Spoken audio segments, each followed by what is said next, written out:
May hapon. Ang atong ebanghelyo gikan sa ebanghelyo sumala ni San Marcos chapter 1 verses 21 to 28 nagisgot kabahin sa pagpahawa ni Jesus sa yawa nga naa sa tao.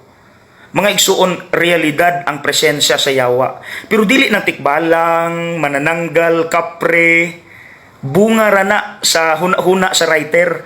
Ang tinuod nga lihok sa yawa, kanang manintal siya gamit ang atong mga paborito. Dili na lang nako tagsa-tagsaon. Muhatag lang kong example. Kanang kalendaryo sa ilimnon nga makahubog. Unsa may naa sa picture? Sungayan nga yawa? Dili. Maaniyag nga babayi to attract men to buy the product.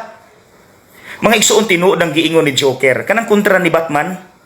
Nabasa na ako ni sa Facebook, iya daw ning gisulti sa salida. Ako lang i-paraphrase. Ingon siya, sa gagmay pa daw tang bata, mahadlok daw ta sa mumo nga naa sa ilalom sa atong katre.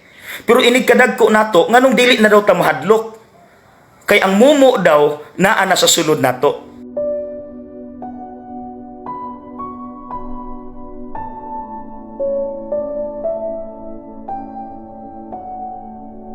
Tinuod.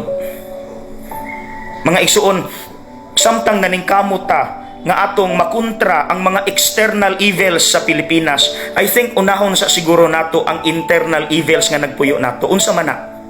Garbo, kahakog, kadalo, dili mo pasaylo. Mga igsuon, komportable ra bataan na? Papilion ka nako, asay may mas nindot, mas komportable nimo, mudumot, mo pasaylo. Be honest.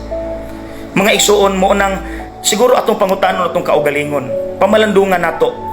Are we doing something, just a little something to fight against the internal demons in us, or are we feeding them and making them fat?